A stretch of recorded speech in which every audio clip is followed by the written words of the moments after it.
What's going on, everybody? You may have noticed something a little bit fun today. We got a fun new way to get some stuff flowing. So you may have noticed on the board itself, we had some trivia rolling.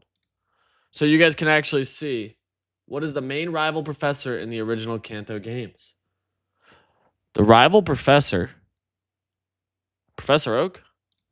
So right here on sponsoreasy.checkin, sponsoreasy.app/checkin, you have a way to sign up, start earning points. There's a leaderboard, shows you the board as well, gives you the trivia as it's live. We got some other fun stuff rolling out, potentially some prediction market stuff, maybe. That's all point based, where you guys are going to have gamified experiences throughout the stream. Really working through this and creating some fun stuff here. Very straightforward. You close the first trivia early, some of us asleep. Well, you can still sign up. You can still sign up and start joining after. Like, that's the whole idea behind it. But yeah, if you want to sign up, the best way to do it is daily check-in. It's sponsoreasy.app/check-in. I'm going to share that here in the chat so that you guys are ready. We're still working through some of it. Interesting how much Anthem's been chilling pump. Why do you think Elon doesn't just come and say there won't be a pump fund airdrop instead of edging something that will never happen? Yeah, I mean, I don't have a good answer for you. I don't have a good answer for you. We're going to talk about that. We're going to talk about memes. We're going to talk about a whole bunch of stuff today. There's a lot of stuff that I want to get into, a lot of stuff that I want to talk about. And sorry, I need to enable this so that I don't get yelled at today. Okay. Yeah, there's a lot I want to talk about. There's a lot that I want to talk about today. Obviously, we have rate hikes moving up, the tariff situation. You have the S&P down astronomically pre-market. You have the market kind of giving what feels like a sort of a breath of fresh air, I will say, which it feels decent. It feels good. It feels okay. But I do still think that there's going to be some form of a pullback.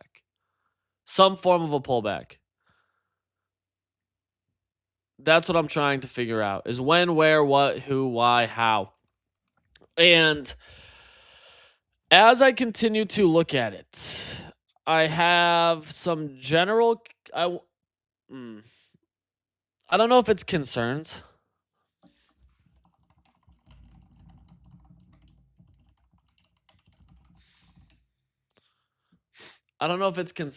Yeah, oil's back up. There's a lot of things. So I'm trying to just figure out how I want to navigate this market.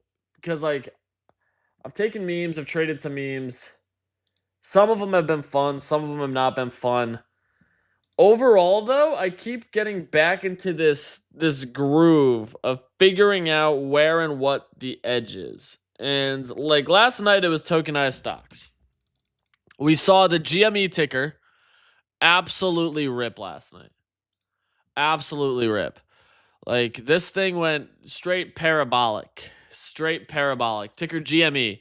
It's using this. Oh, this is BankerBot. So this is using BankerBot, which is interesting. The real tokenized GME. Deployer and BankerBot just dropped a fucking banger. Their new update allows you to pair tokens with actual real stocks.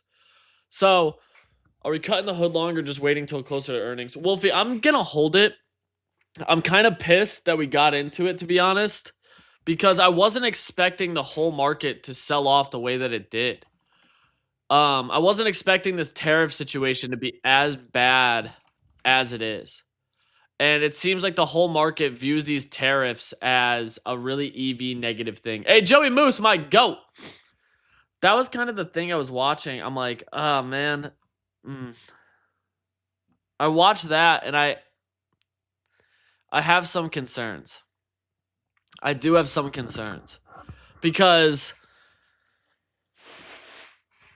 it's just tough. Yeah, market is down bad. I know. Like, if we look, S&P right now is down 1% pre-market. Qs are down 1.5% pre-market, which is bringing everything else down with it. You have Hood down under 101. What's up, Jack Max? And that's, like, obviously not ideal. Like, Hood is still, like, realistically, honestly, if Hood, I'll cut hood closes under 100. So if at 3 o'clock today, hood is below this level or at any point, if hood is below this white line at any point, then I'll close it. But right now, I still like the move. Like, I still like the move. It did clean reject off of that 107, which is where we went long.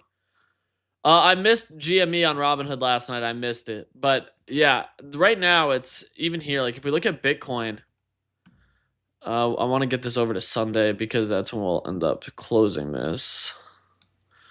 It looked like the market as a whole wanted to go up. So ETH looks good. Like, there was just a lot of positive price action that I was a little bit more interested in. Sol still showing a little bit of weakness. Let's get into July 20th. Single pane. Yeah, even Bitcoin hard rejecting on this. So I'm kind of in this zone right now where we're seeing a pretty substantial pullback across the board, which I don't love. Where's Sunday right there?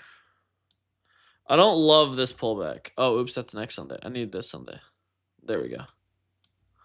Like, I don't love this rejection we got off of the area I wanted us to go.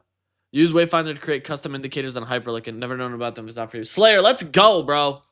Let's go. Yeah, Wayfinder's great, man. Like, their tool is awesome. Their tool is genuinely awesome. We're going to use some of it today. We're going to use some of it today. By the way, if you're not using it, there's a code for Pro on Wayfinder, Easy Pro, that if you use, it gives you the first month totally free. So if you've signed up, you can use code Easy Pro and you get the first month for free, which I think is obviously just a no-brainer. Granted, I'm through 72% of my inference this month, and I still have all next week. So I'm getting real close to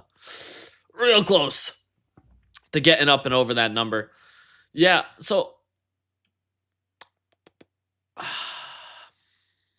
trying to just figure out what the play is here.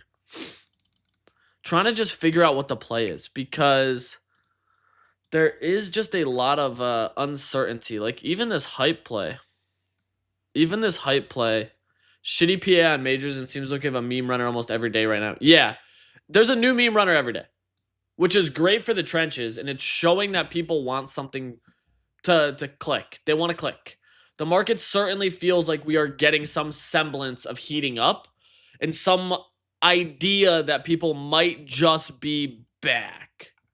I don't know how back, but I feel like we might just be back in some potential. Grazie, appreciate you. Yeah, I haven't left. I haven't gone anywhere, dude. We've been streaming every day for like 3-4 months now, and I've been really enjoying the streams. We've been making the streams more interactive.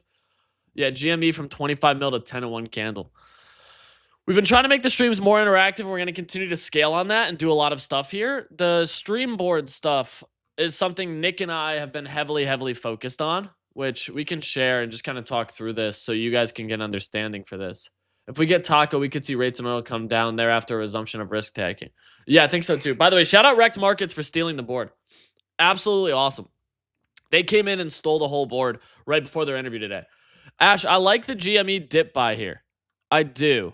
We'll get into that in a minute, but I want to break this down. So the whole idea behind stream boards is creating gamified experiences for streamers and viewers and allow streamers to reward their viewers while also being able to get brand placement for any brand for an affordable price. That was the whole thing. Is we're seeing a lot more interest when it comes to terminally online people who are habitually online, spending more time consuming content online, short form, long form, everything else. And one of the most straightforward ways that I've not really seen people do is create these opportunities on stream. Streams are essentially digital real estate, right?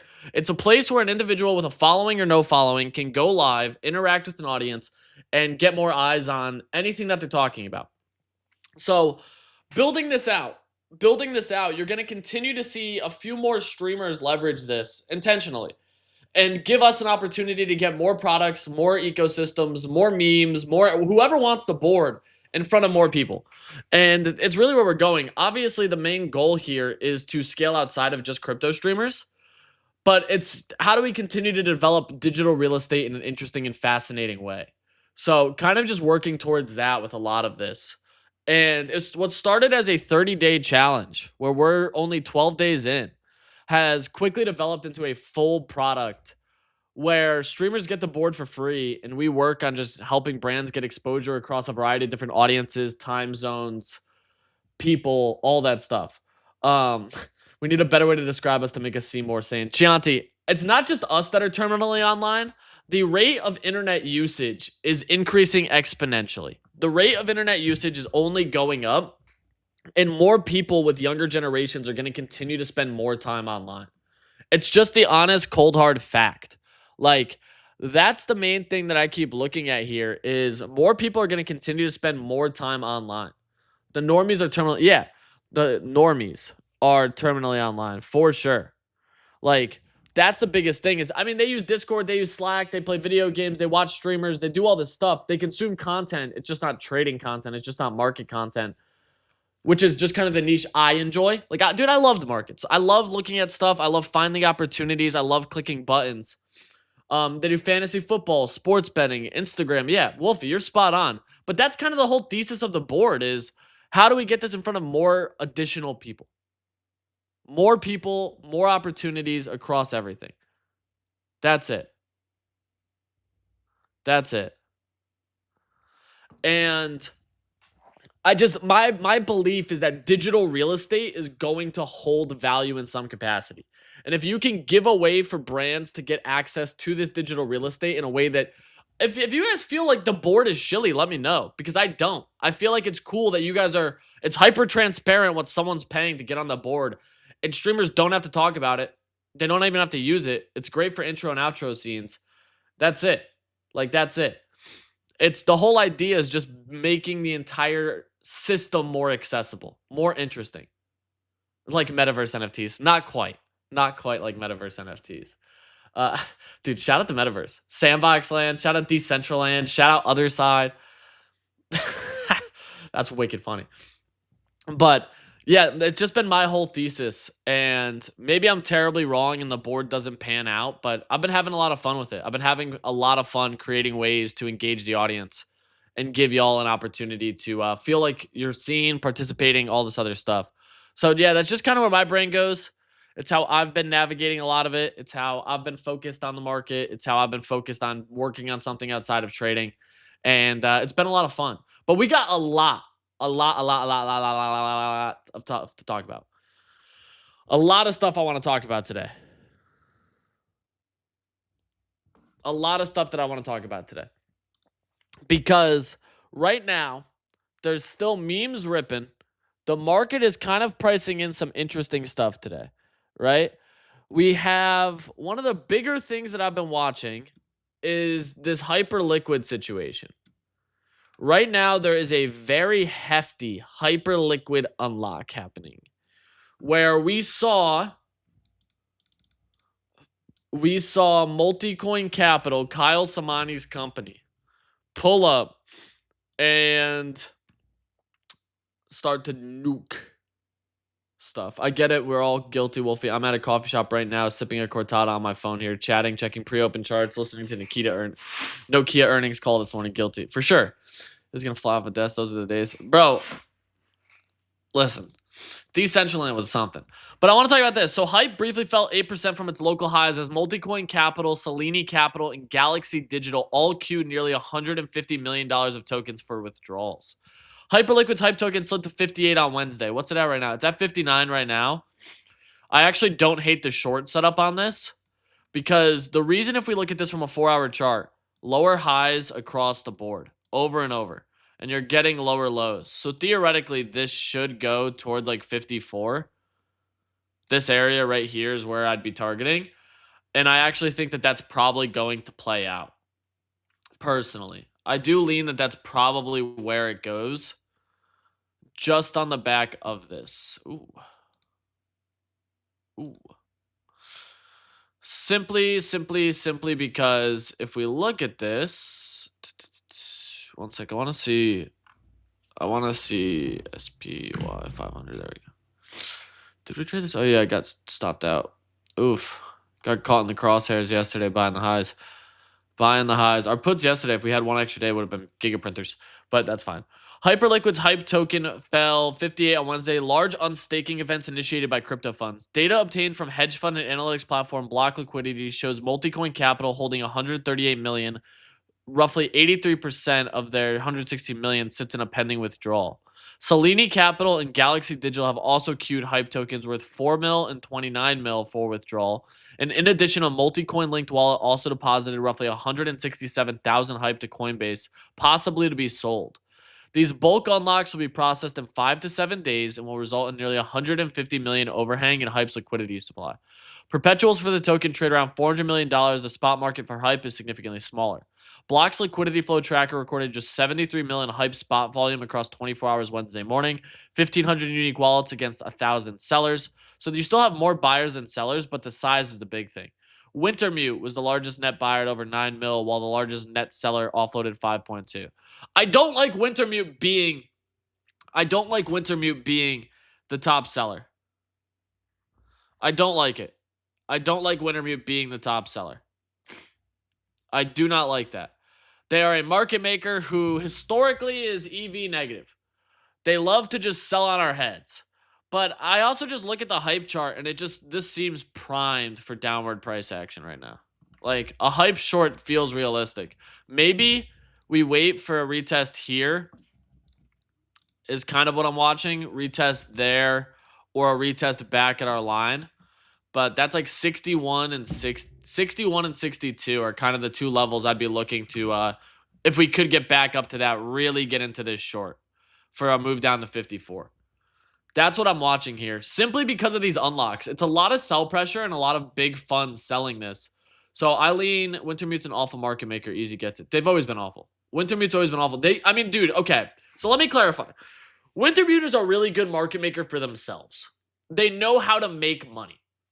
They know how to absolutely print dollars out of thin air for themselves.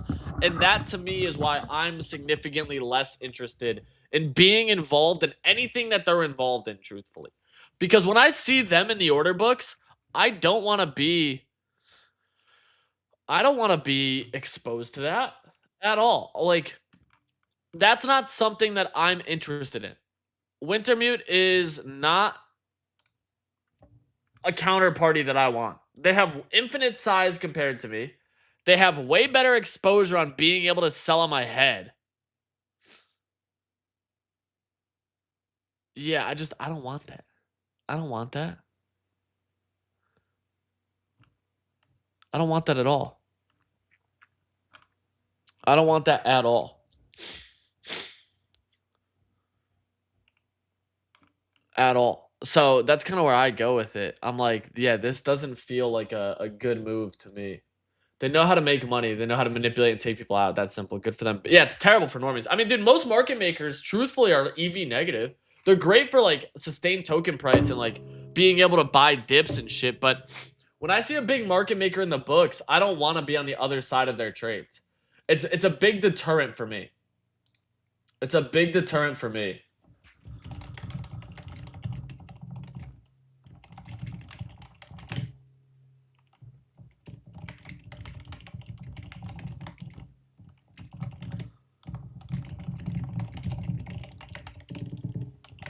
Sorry, I'm responding to this downtrend and lower. I want to just send this hype chart because I look at this and this just feels like, yeah, I like the hype short here to 54. I like it stares down, but I want to get into a couple more news things here before market open.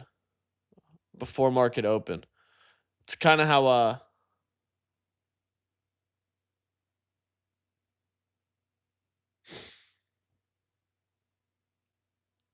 look at it. Are you still doing Bodago stream? Stefan Froon, this is the Bodago stream now. Daily Bone has now moved to this. It has now moved to this. This is what we do on Market Open. Nick also streams 3 days a week. I'm dying at the lack of intelligence by Solana, not mentioning Jimothy. Bro, don't get me started. Bro, I've been tweeting about Jimothy. I don't have Jimothy exposure.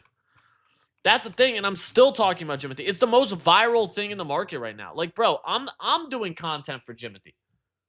recently, with even meme coins on the Solana blockchain about an animal absolutely ripping. And it's time to break down one of these in 30 seconds. So the ticker that I'm talking about today is Jimothy, a raccoon that lacks a spine. So it looks basically like a nub. Popular crypto Twitter creator Jack Duvall has actually gone extremely viral. Shout out Jack Duvall. I gotta give a special shout out to Jack Duvall because that dude is bag working. You don't see it often, but that dude is bag working. And it's tough to say. I mean, bro, he's on Caleb Hammer. Very simple. I hard show one time only, and after that, I simply post about the narrative continuously and have fun. I'm not here to beg you to buy anything. I'm not here to complain about why my coin should be higher at better catalyst. I'm not here to FUD other coins and write think pieces about why you should buy my coin over someone else's. I don't interact with FUD. I don't argue with droids. I put my money where my mouth is and follow through on the shit I believe in to the best of my ability. Brother, he's gone like viral. That's the thing. Even Google's got Jimothy running across the page. Like, bro, he's get like, dude was on ABC. Dude was on everything. Like ESPN. Like he did it. He did the thing. Like every one of his posts about Jimothy is crazy. Crazy engagement. And the Jimothy ticker is sitting at $28.4 million. I had said if it can hold this level, 15 mil, it's going to run to 35. 15 mil, it'll run to 35. And sure enough, what happened? You got the hold on 15 mil, absolute ripper up over 35, and did not retest that low. I literally said if we hold these levels, it's going to go. And it went. Sure enough, all the way up, you got it up to 46 mil. So David Fowler, if I'm looking for an entry here, if I don't get 22 mil, that yellow line, I'd be looking at 22 mil and a potential retest of 18. If it gets down to those levels and does not drop, I would have a tight stop loss here. We can actually chart Jimothy real quick. This is how I would trade Jimothy right now. Let me get rid of all my drawings on this. If I'm charting Jimothy right now, you have new highs to previous consolidation right here. If I'm looking for an entry on Jimothy, the trade that I would be taking here is a long position, either between probably 21 mil. If you can get that low, it would be tough, but I would love an entry, and I don't mind waiting to get that entry. I think the biggest part of memes, truthfully, is being comfortable waiting. I would be sitting at that 21 mil for a retest back to 37 with a stop at 15. This would be the full trade setup. Either wait for an entry here if you believe it's going to go back to 37, which I like. Yeah, market's open. We'll dive into it in a sec. I want to chart Jimothy. Or if you want to be more aggressive, the other trade would be getting an entry at 25 with a stop at 15. So you are risking more for a retest of this high at 46. It's a 78% gain for a 48% drawdown. So either you wait for 21 mil with a tight stop at 15, or you enter at 26 mil with a stop at 15 and a target of 46. If you can get the entries at 21, my target would be 37. So 78% upside for 27% downside. You're looking at a 3-1 risk reward or a 1.8 risk reward. That's how I would trade it. I know people hate TA on meme coins, but fibs have historically been a very positive way for me to trade a lot of that. Personally, it has been a very positive way for me to trade a lot of that. And I would prefer to be trading in that manner. Holy. Did we just... Oh, that's end of the day. I was like, did we just get a fucking market rip on that? 23. Here we go. Yeah, so I mean, even right now, market just opened. DEX volume minus 3.4. Gamma exposure at 151. Heat map is still showing a lot of weakness right now with 700 kind of being that line in the sand. Even right here, 694. I mean... I don't love... Oh, this is Qs. I was like, why the fuck are we on Qs? Where's SPX? Let me get SPX. Oh, man. SPX is 26 billion in the red. 26 bill in the red. So what I would want to do here is we're actually going to take this quant data. We're going to take the whole screenshot. Go into Wayfinder. How would you trade this information on single-legged options for puts or calls? So we're going to ask Wayfinder to actually just analyze this for us. And while that's working, I can share my thoughts. DEX volume is very red, but most of your red is slightly higher, towards 75. Granted, your gamma exposure means they want to pin this under 7,400 at the current moment. So it's like a $16 move on SPX. Your largest heat map is down here. You're getting a small semblance of survival at 7,500. I still lean slightly short, but I think they're going to capture late shorts on the market open. So I would rather sit on my hands just for now. And you can actually see this is we are getting a move up to start market open because of the huge down action. My bigger concern with the S&P here is the same thing we have with hype. Lower highs. Lower highs. Which means there's a good chance we drop to like the 730 level. Hoping bear on pole follows Jimothy. I don't know if it will. I saw a little bit of the bear on pole stuff, and I'm like, I don't love the bear on pole stuff personally. I'm not as interested in it. That's just me though. Yeah, I kind of see that, and I'm like, I saw that, but I'm not terribly interested in it. So you are getting a little bit of a bounce market open here. Where if we look at this data, I mean, you still have gamma exposure 7430, which looks like they'll want to keep it below. So they could run it up slightly and then push it back down. Okay, so we have Wayfinder now. We just asked it for the image. So here's what it said. This setup reads as a dealer negative gamma spot. The largest negative gamma is concentrated between 7425 and 7500. Net delta exposure is also strongly negative below or around spot. It typically means less dealer dampening and more potential directional momentum, especially after the open. Broad negative gamma under or near SPX suggests moves can accelerate rather than the mean revert. Single leg approach. Buy puts only on a confirmed breakdown. SPX rejects 7440, 7450.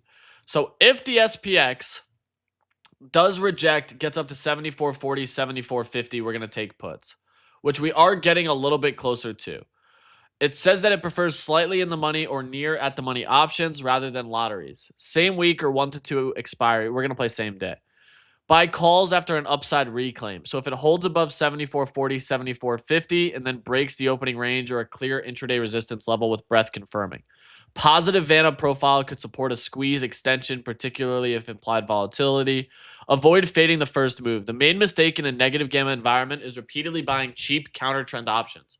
Don't buy calls just because the SPX has fallen, and don't buy puts because SPX has rallied.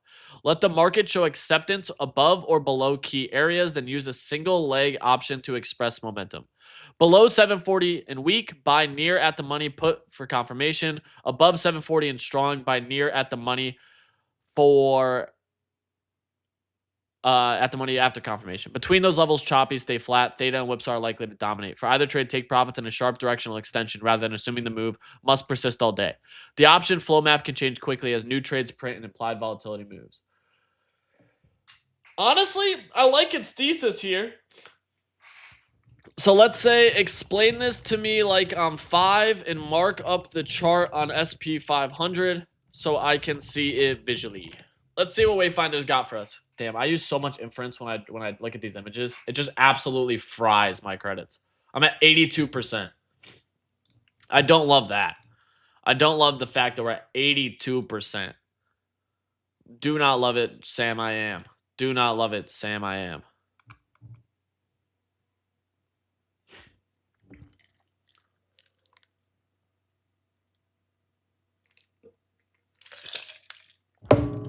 Man. Why not just buy a Halo or local AI or Strix? I mean, it's a good counter argument, but I just like a lot of what they have. I like a lot of what they have on it. Imagine if SPX is a ball on a playground. There's a bunch of dealers, big bank kids who promise other kids they'd catch the ball if it falls or throw it if it rises. Here's the trick. Right now, most of those promises force dealers to do the opposite of what they'd hope. Red line is the gamma wall. It's where dealers are most trapped. They sold the downside protection. If the price falls here, they have to sell more and more to stay safe, which pushes price down even more. So yeah, if it gives up that 74.25, It's going to be kind of ugly. Yellow zone, the pivot. I don't see a yellow on here. White line is where we are right now. Resistance, green line, where the helpers run out. What you actually do. Buy a put. Breaks down below 7425, 7440. Sellers into it. So we're kind of still in the zone. I'm going to put another picture in and just be like, here's the updated map. And just see what it says. Because if this thing can just start nailing these for us. Here's an updated map. Redraw on the chart with this in mind. Give me the exact put or calls to buy and the take profit stop loss that I should consider on each. Let's see what it says. So I'm giving it another updated map, and I'm probably going to end up running out of credits here, which sucks. But very interested to see. We're going to follow Wayfinder today and see if it can make us a little bit of cash. So Wayfinder says easy and chat are going to dominate Foursquare on the blacktop. Got it. Yeah.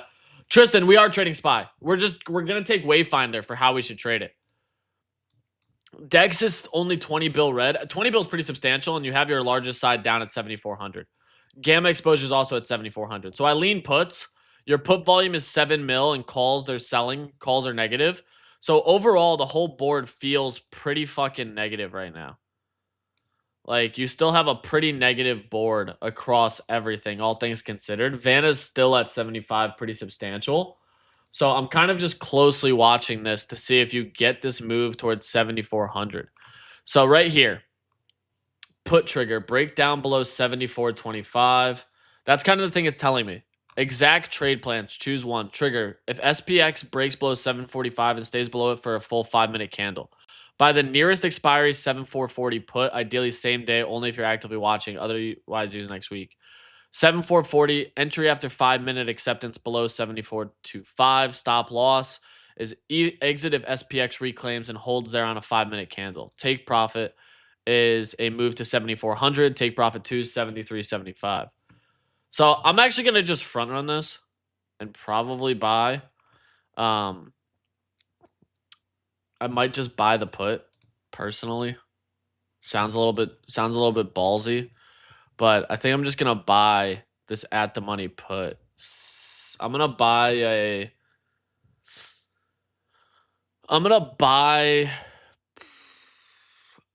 I want to be a degenerate and buy out of the money, but I know I shouldn't. That's the worst part. I know I shouldn't buy out of the money. All right, we're gonna just buy this one then. See if we get filled. We're not going to get filled. God damn it. Now I got to up this. 1.851. Yeah, so I'm going to buy a 741. Oh my god, it's running away from me. It's fucking running away from me. Oh, that's so annoying. That's so annoying. Whatever. I'm going to just buy out of the money like a piece of shit. I bought out of the monies. I know I shouldn't have, but I just did. Don't even care. I bought out of the monies. So it's telling me basically no trade zone. It's kind of telling me not to trade it, but I'm going to buy puts here. I bought some out of the monies because I want to see real quick. And we're already down 12% because I'm a degenerate who has no patience. I'm a degenerate who has no patience. So it was all the way down to 738 today. These 5-minute candles are also showing some decent strength at 741. And SPX is holding 7440 right now. This is telling us that you want to see a rejection off of 7440. You want to see a rejection off 7440. Which right now we're not getting.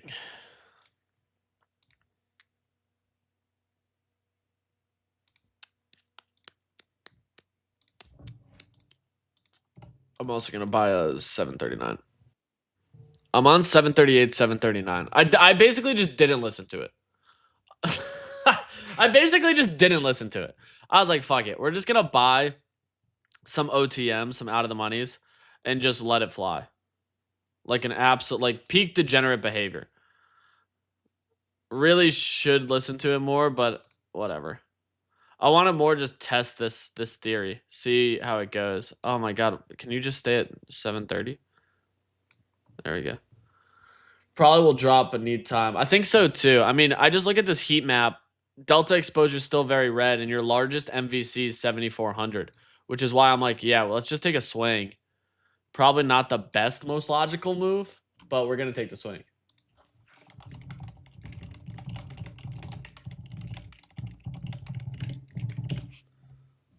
We're just going to take the swing.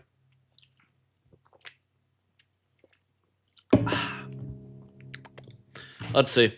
Yeah, we're down 12% on our 738s. These are small size. I've only got 3. I'm only in for like $300. Yeah, largely because I just want to see. So it's at 7,440 right now.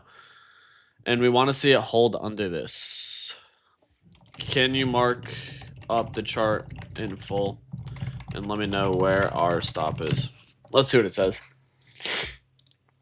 Yeah, I mean, I don't love being down this early, being down a comp 50 burger, but it is what it is. It only one annotation. Looks like they got stepped on. Let me clear and redraw everything in one go, including all stops. So let's see what it does. I just like that it draws it. I like that it draws on the chart. Put entry, break below, buy 7,440s. Put stop, a reclaim of 7,440, cut loss. Put take profit 1. Yeah, so I mean, it's still certainly leaning short, which is crazy. Because we're now down pretty substantially. I'm like more surprised that we're seeing this rally given the data we have. Like delta exposure is still really red, but it's red higher, right? And the gamma exposure, but puts are still climbing. Puts are now up to 9.5 mil. So it's kind of why I prefer to stay short, despite this probably not being the best move. Oh man, it drew up this chart nice, dude. It drew up this chart nice. So a call entry is a reclaim above 7,455. We'll see. We're kind of in this zone right here. Let's actually get into like a 4-hour on this. There we go. Yeah, so we have where it is. Calls above. We're at 7,477. I like that it draws it for us. I really like that it draws it. You can see how much I trade this fucking thing. How do I just get that off the chart? Because I don't like seeing my buys and sells all over this thing. I do not like that, Sam. I do not like that. 15-minute. Yes, you have a really strong market open here. Really, really strong market open. And now it's kind of just wanting us to wait. Probably will drop but need time. I think so too. But I don't mind being in this short. Like I said, given the data that we have, I don't mind sitting short on it and waiting. Because I do just think our short thesis is right. I think they're catching. Yeah, dude. Like this gamma exposure is gnarly. Gnarly. HUT is blowing up. Is it? I've not even looked. Oh, damn. HUT's up 8% today. What the fuck? Why? Why is we short SPY long hood? I mean, yeah, they're separate things here. HUT 8 signed the second 15-year, $9.8 billion triple net lease for its Beacon Point campus, raising concentrated capacity and base term contract value. Bro, the AI trade is very much alive, even with the market selling off. I think a big part of that, though, is because Google said that they're increasing CapEx spend. So Google, damn, down 6%. Google raised its CapEx spend. So they're spending way more on CapEx. So spending a lot more on AI. They're spending a lot more on AI inference, which is great for all of our AI theses. Everything that we were kind of looking at for AI is a very strong move here, which has me like the most interested on it. Because if they're spending more, all these neo clouds should theoretically have like great price action, right? HUT 8, TeraWolf up 5%. Yeah, dude, these charts are beautiful. Absolutely beautiful charts. Even Iron up. Nibius is up 3%. Bloom Energy is up 1%. I really like HUT 8. We've been on HUT 8 for a minute. I want to get into the 4-hour on HUT. Yeah, this is HUT 8's going to go back to all-time highs. Probably back up to 134. Watch list here. Like I said, we are starting to see the SPX move where we wanted it to.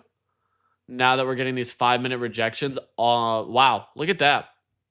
Why 7440? It's the bottom edge of the yellow decision zone. The entire thesis, regardless of direction, depends on which side of the zone the market accepts. Once it returns to the zone's midfield, the edge is gone. It actually rejected directly off 7440. Like, look at 7440 was basically the exact pivot. 7440, and now we're getting a rejection back under. So I'm like real curious. We're down about 15% on one of these and flat on the other one. So I'm just now a little bit more curious, especially with puts rising. Delta exposure is still pretty interesting. I don't love it, but yeah, it's pretty interesting. It's pretty interesting. It's why I was comfortable holding those puts. Wayfinder actually gave us like the right thesis. 7440 is kind of the line in the sand we want to watch. I would love a continued drawdown on this, but we're going to have to wait and see. I want to see. There we go. Yeah, we're now up on one put, only down 10% on the other. I still like these puts, especially if this continued pullback can happen. You had a nice little run to catch late shorts off open, and now we're starting to get more of that move down. So I'm going to hold on to these for now. Just for now. I kind of like the thesis that we had on it, the play. Also, by the way, Jimothy, 26 mil, literally to the dollar. 26 mil to the dollar. Now I'd be looking for acceptance back above that 30 mil range. We'll see. We'll see if we get it. We'll see if we get it. There we go. What the hell is going on? What's good, Grace? Analysts have the new price target at 223. Fascinating. Fascinating. Yeah, I like these puts. I do like these puts. Yeah, we're up now. We are absolutely in the green.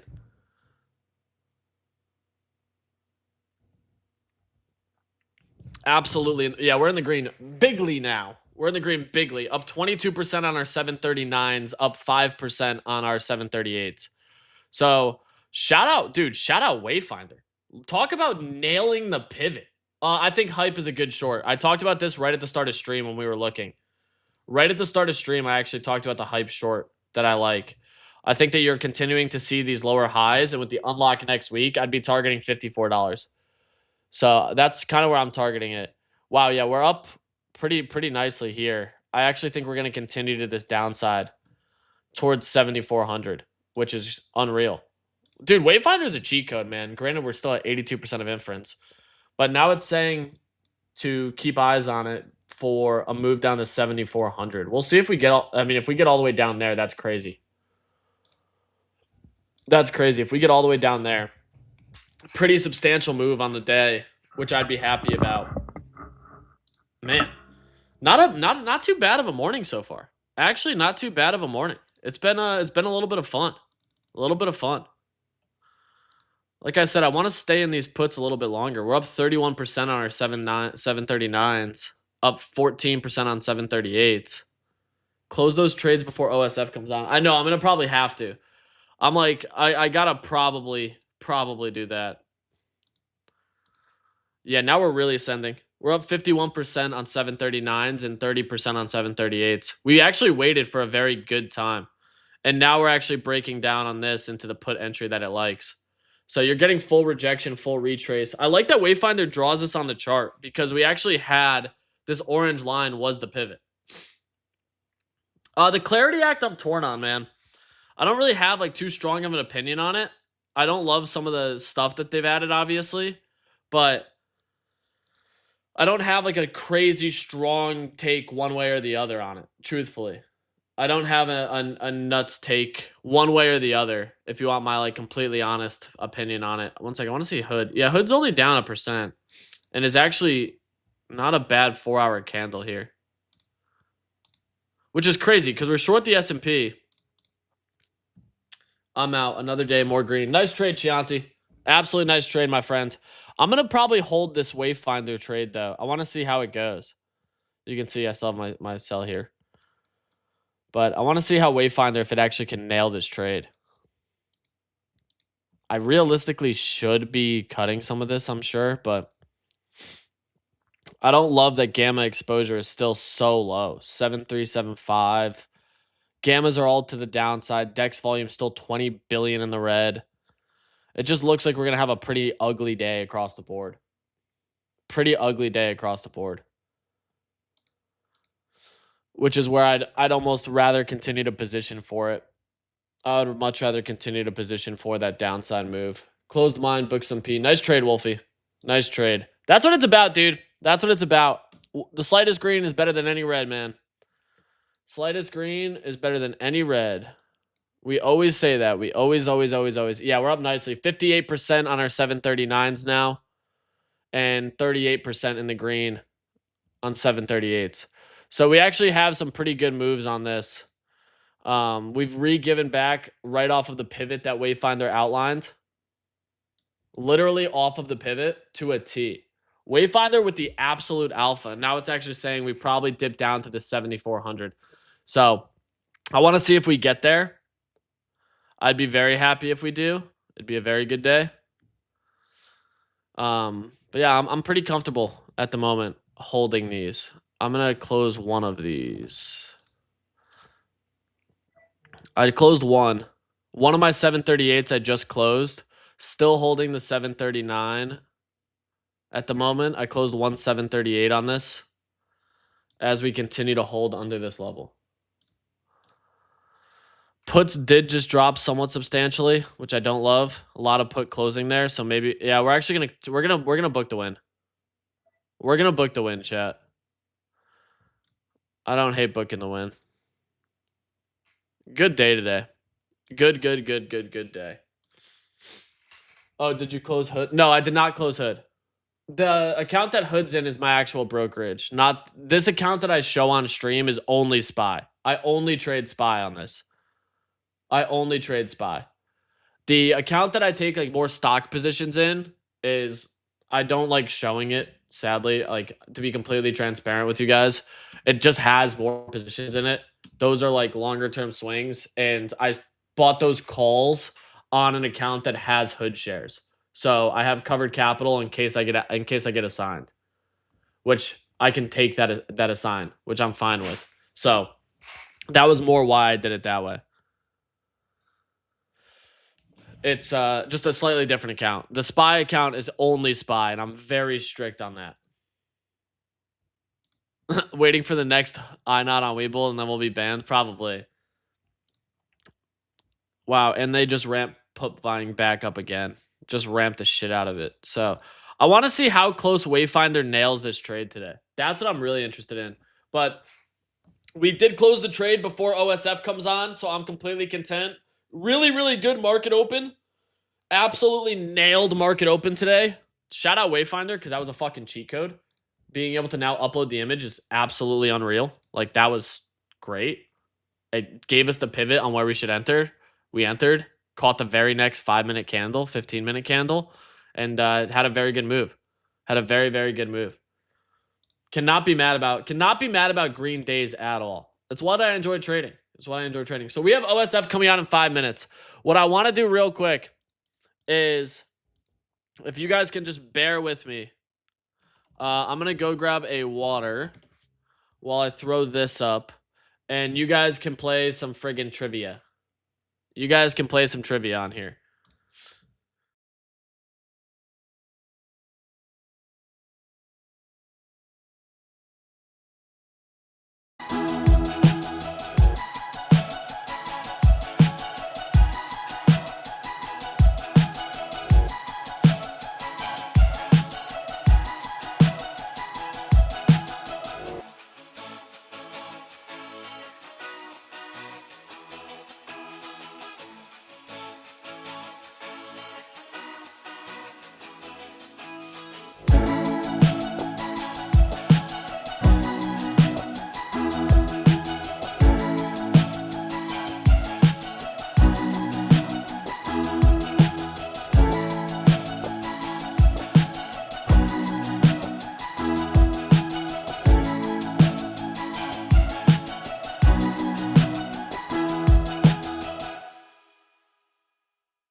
All right, we're back. All right, we're back. We're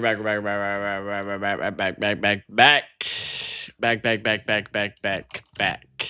And we got Ovi coming on in 3 minutes. 3 minutes. I hope you guys are signing up, by the way.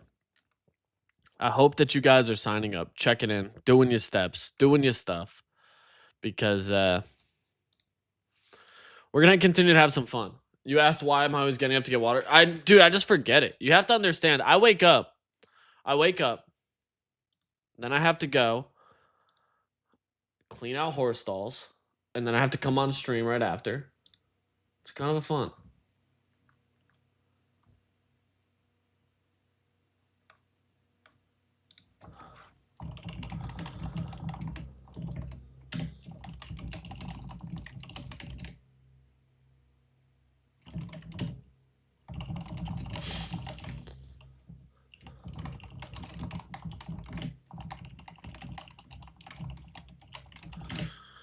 Okay, I want to see easy. These trivia is too easy. I know. I'll get them a little bit better. Wolfie, whenever I'm like on any of those scenes, basically a BRB scene, a starting soon scene, and the end scene, trivia will be live.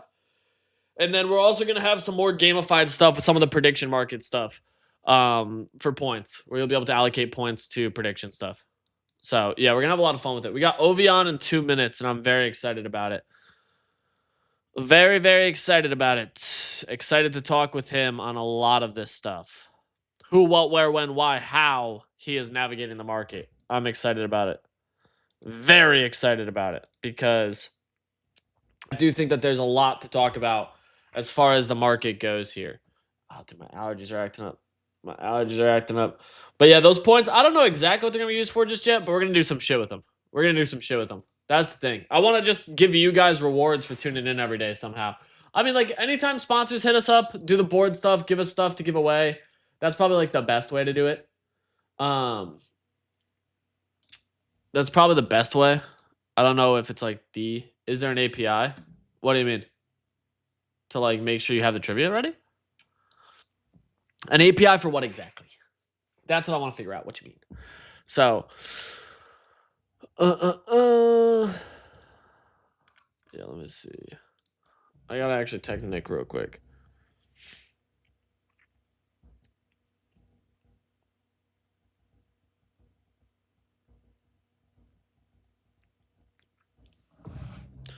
Okay, so I want to make sure I have all of this stuff here for Rect Markets ready to go, because I'm like really excited to talk with OSF. Oh yeah, Wolfie. Yeah, there's like a couple ways to do it. I don't know if I want to go the traditional kick route of like what they're doing, where like you have points for active chatters and all this other stuff. I'm like not terribly interested in that personally. But yeah, there are some things there that I want to make sure we get exposure on. Yeah, I don't love just having the stream up.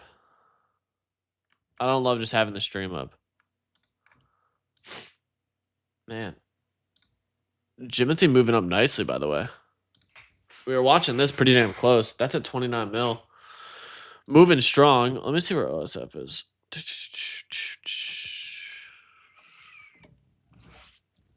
He should be on any minute. And then we'll really get into it. Really get into it. I need him to join. We need him to join. I'm still looking at a few things here. This GME run was nuts. I actually think this probably has more legs. Like, you're kind of bouncing right at support here. The RWA stuff is really, really interesting to me. Specifically on the Robinhood chain. Like, if we go high to low here. Yeah, you're right at the 382. I'd be looking for this move back up towards like 14.3. Oh, shit, we got Ovi. Okay, give me 1 sec while we get him on. I'm very excited about this. Very, very excited. Always excited to talk with Ovi. So let me get him situated. Bink, bink, bink. And then we'll get him. There we go. My friend, Mr. OSF, how are we doing? I'm good, man. Is there music playing in the Oh background. yeah, sorry. Let me turn that off. It's mine. Good. Is it I off? wasn't sure if it was you or me. I was like, shit. I didn't. That So was my I sound can't off. hear that when it's happening. Only guests can when they join. I found that out Ah. yesterday. Is it off now? Yeah, it's off. It's off. Yeah. Okay, yeah. So I have to go in and like, I have like the just generic. It's like elevator music, basically. I like it. It was pretty good. Pretty chill. Yeah, it's good. It's good. It works for like all the scene stuff and everything else. When I'm like, I just have something up. So, Yeah. dude, I'm so excited to talk with you, especially with you streaming again and publicly trading. I'm like, Yeah. I have so many questions, and I want to just kind of poke into it all because Let's do it. first and foremost, how long have you been working on this? Like Wrecked Markets as a whole. You've been working on Wrecked the Energy brand for God knows how long at this point. It feels like a decade in this space, right?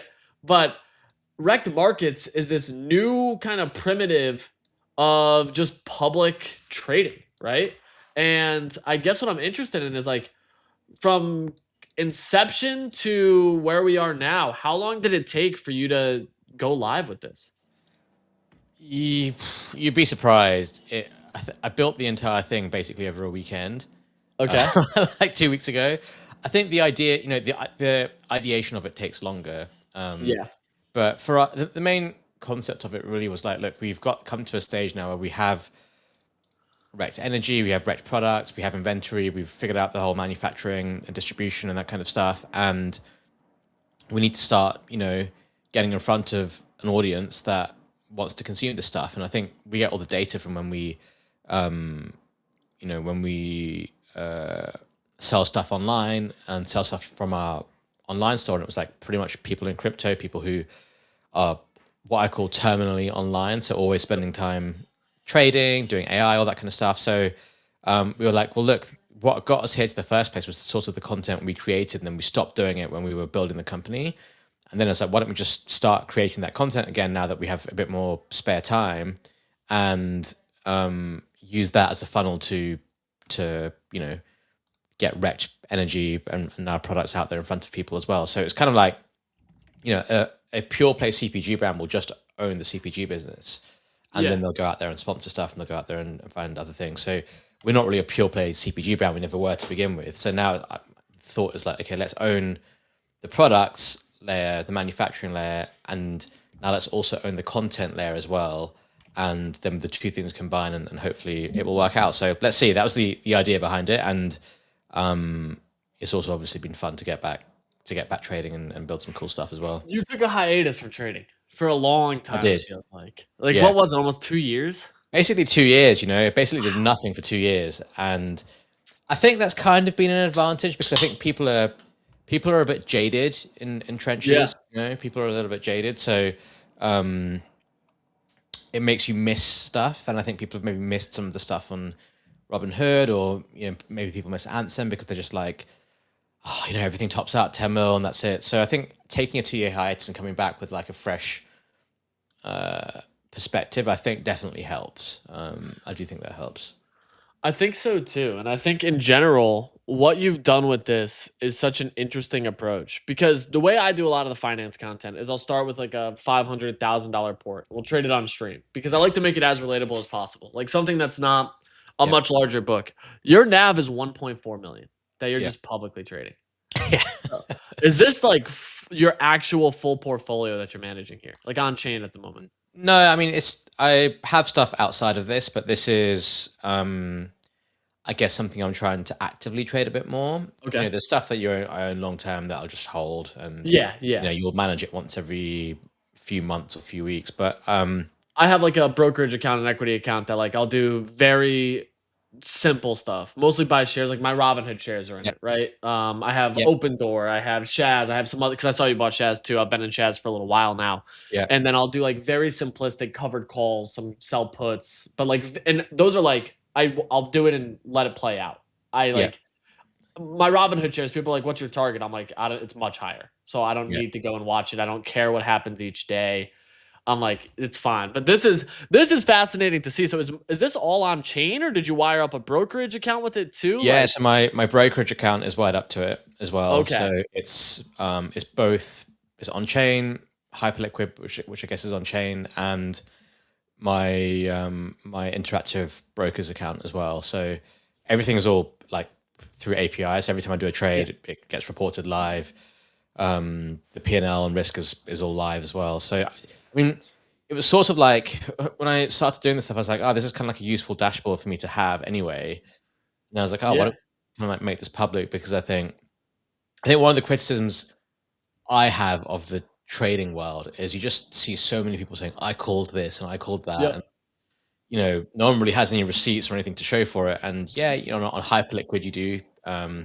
On sexes you have those leaderboards and stuff, but there's nothing that's like multi-asset for that. So you know, I think I'm a bit behind on the trading front because I've been away for 2 years, and it's going to take me a bit of time to get back into like building up the kind of, what's the best word for it? Like the spidey sense for it, you know? Yeah, the gut feeling, the gut check. Yeah, the gut feeling. Yeah, I think it's clear to me I need to spend a bit more time building that up, but I just kind of thought it would be a cool experiment, and it's not there for people to copy trade. You know, I'm not here saying I'm going to fucking make 10x this, you know, but it's for me to trade, and hopefully it's provides some entertainment and information for people. And that's, you know, it's just shit. Like I bought Tesla stock just now a few minutes ago, literally zero research, no reason other than it's down 12%, and usually these things rebound, and that's it. Like that's interesting. You know what I mean? It's like there's no science or anything behind it, and I think, but it's a gut check. It's a gut check. A gut check. Yeah, it's a gut check. Exactly. I like the Tesla play, to be honest. I actually like it a lot. I personally, I'm a huge Tesla fan. Like, just as a. I mean, I'll probably end up selling it today. I don't think I'm going to hold it for a long time, but you know, just need you at 12% move lower. You usually get a bit of a bounce back. I'll probably some percentage. You got to think, even if it goes from 12 back up to 10% in the red, you get something a 2.5 point swing. So it's not too bad. Yeah. Speaking of just pure play trading, SpaceX and Tesla. At what point are you a buyer of this? If you are at any point, SpaceX has been on my radar because it's the one ticker that I have buy orders set, and things I look at it every day just to be like, okay, if my buy orders don't fill, but it's starting to form a bottom, I'll move it higher. I'll be like, okay, well, we will enter here. But like, I mean, dude, this chart is, dude, it's just down. I know a lot of people in the SpaceX, and I was like, you know, my father-in-law's in it, and I was like, sell it. I just sell it because it's only going to go one way into the unlocks. Now, the move was obviously to sell it. I mean, you could have sold it at the beginning; it would have made a lot of money, but obviously it pumped. That was the best time to sell it. But I think if we all talk about in crypto, like we've all seen the high FDV, low float game, high right? FDV. We know how to trade. By that thesis, if you actually stick to that thesis, you should know that they trend lower into unlocks. So that should have been part of the thesis, which I think people fucked up. And we know the unlocks are coming next month. Exactly. They only got the first bit right. Q2 earnings report unlock. They do have some incentive to get it above 135. Exactly. So I think it trends lower into the unlock, but like the day before or the day of the unlock, there's some good piece of news to pump it again. You see what I mean? So I actually think it's a buy here. Whether it's here, whether it goes lower, I'm not really sure, but that's on my radar to add because, you know, they would be stupid to not to have like to be because after August there are even more unlocks, right? So there's unlocks basically the rest of the next full calendar year. So there's got to be a plan to pump it, you know, the week before or the few days into and FOMO people in. Like there has to be, I think. So I think this is definitely on my radar to DCA into. I wanted to short it and I just didn't have. I was like, I'll wait for a better time to short it. The market was strong and then it started dropping and I was like, oh, I missed it. And you know, obviously I just. It's one of those things. It's tough to say. The market's so interesting right now because like I have an AI infra watch list that we've had since March. And like stuff like this, like HUT8 up 6% today. We were on Nibius at $100. So like we found some gems, right? Yeah. And the thesis was so good on it. Like, you can see we made the watch list in March. So we were trading right over 100. Like I remember when I came on in March, we went through some of these tickers, right? Yeah. And then a lot of like the infra, the physical build out, comfort systems, power, quantum services, like, and these still look incredible. Like this is a good chart on the yearly. Yeah. Like it's absurd, but it's so tough to find those spots because like this is up 4.5%, while Qs are down 1.5% today. Like this chart looks like it topped. Qs look like short term. This whole area feels like a top. to retest back down into like here or the previous breakout chop. And I'm like, S&P, same exact thing here for like down here somewhere. I'm like, okay. And it kind of lines up with what we're seeing from the macro midterm elections. Did you see the surge overnight in the potential rate hikes? Yeah. I mean, I think, look, you had oil's back up to, it was, WTI was over 90. I think it still is. 92 now. Fuck. Yep. Yeah. Oil's up 5.5% on the day, guys. It's not a good sign. It's not a good sign. And rates are higher too. And like this dollar chart looks so bullish. Like these are not good signs. Yeah. And we're heading into the last FOMC before the summer break next week. And September, as we know, is a bearish month. August can be, very low liquidity. So it just seems like, and we saw a lot of volatility in semis and all these other names in the last few weeks, and with the indices barely even nudging. So I'm pretty flat on stocks. Unfortunately, I sold a couple of days too early, but I'm kind of sold all the. I'm really bullish on the memory stuff, but I'm generally flat right now, which is weird for me because I'm always just like perma bullish. But it just feels like to me the downside risk is much bigger than the upside risk. Like every rally we have, you're just seeing it get sold into, and I think the catalyst coming up are negative. Like the Google capex number was obviously very strong for the market, and we're up whatever it is, like 1%, 2%, 3% across the board. But Kospi only rallied 4.5% on that, right? Imagine if that number was bad, everything would have got absolutely nuked. So you have SK Hynix earnings next week as well, which is a big one. So I just feel like good news, you get a bit of a rally, but it gets sold into. But God forbid you have bad news from one of these guys, then I think it's a bit of a bloodbath. But that's what you want to buy, I feel like, because I'm still bloodbath is the thing I'm like very interested in personally. I'm like, okay, we finally got this sell-off that I've been so adamant we'd get at some point. But like, I'm a firm believer we will get one rate hike. Like very firm believer we get a hike, but that's the pivot point. Because you have Warsh coming in saying that they want to change how they're viewing inflation. He's basically virtue signaling that for now we have to keep it where it is. But as soon as that hike hits, that's when we probably see the capitulation event across the board. Because so many people are like, no hike. We probably don't hike. Warsh is not going to hike, whether it's July or September. But then from there, I go, okay, that's a lot more interesting for me. Because now if the signaling in September after one hike is basically, we're going to actually now just completely change how we do inflation. I'm like, okay, now you go full risk on through the end of Q4 into 27, and you can probably figure out pretty close to a bottom. Yeah, I agree. The thing with hikes and cuts and all that stuff, unless they're surprise ones, they often get priced in before. So, but I think it feels like the market, rates are telling you that the market is coming to terms with hikes happening. Now, the thing to always remember, I think, and the counterpoint to what we're saying, and the potential trap for us, is over the last 5 years, rates have only gone higher and stocks have only ripped, right? So stocks don't, the game has changed where because of AI, stocks can still rally even without. Spend is outpacing the dollar value. That's the thing. The spend is significantly outpacing. Google just announced a massive CapEx increase too, which is why we're seeing a lot of the neo clouds and data center stuff rip despite this, because spend from Mag 7 is only going up.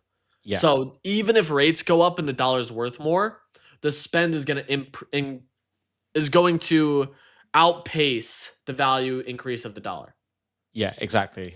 So that's the risk, but I don't know. It's just one of those things where if there was going to be a sell-off, it's the perfect time for it to happen. And if shit dropped, if the S&P 500 dropped 10% or the Nasdaq dropped 20% in August, no one would look back and be like, oh, that's a shock. You know what I mean? Everyone would be like, oh, yeah, that makes sense.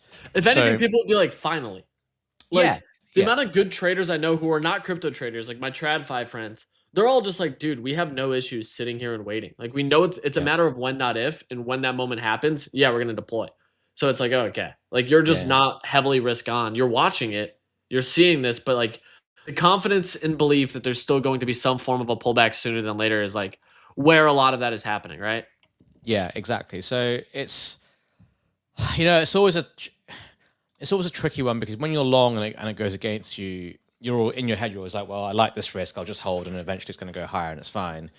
When you are short, things are fucking scary. But when you don't have any position and you're just in cash, which is kind of like being short in a way, it's just you watch things go high. You're just like, I wish I was in, dude. yeah, it's the worst. I would way rather own something that's going down than be sidelined. But being sidelined is the worst feeling ever. It's like not being invited. It hurts. It messes with your mental. It messes so bad with your mental because you're like, why didn't I see it? You obviously top last, and then you get top. It's the most cyclical cycle for a button clicker is being sidelined and blasting into a blow off top because you don't want to be sidelined anymore. And it's like the game of patience is just so hard. Which I'm fascinated. You were able to go 2 full years of minimal button clicking. I'm like, I think about it and I'm like, dude, I could never do that. I would end up going to like a casino and like having to just click something. I mean, look, I spent 10 years working as a trader at an investment bank. Then I spent the next 3 or 4 years after that trading PA.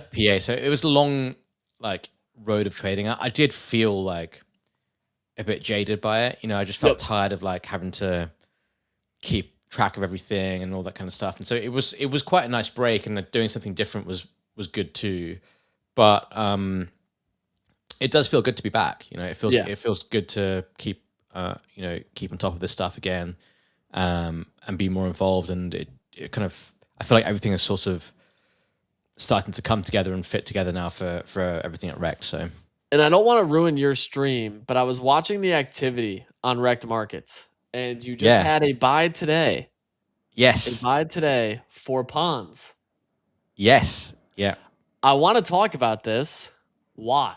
It's sitting. I mean, I like this pullback here. Like, this is a good pullback, especially on the 4-hour. You kind of have this pullback breakout that we're getting with a nice little back test. I know TA is fake and all that other fun stuff, but it's always, I think some of these like mid caps, these 10 to 20, 30 mil do trade in some very familiar price action when you stare at charts all day. And you kind of have this nice little move. What made you buy pawns? So I first bought it at around 7 million market cap. So I've been in it for a while. So this one hurt me. I bought and sold. Oh gosh, yeah. I saw it at 2, and I thought, nah. But then when Noxa went away and these guys started printing fees, I thought, okay, it's worth a punt at 7. So I'm up decently on like the original amount I put in, and then on Robinhood I bought Cash Cat at like 90 mil and ran it all the way up to 250. Obviously didn't take profits.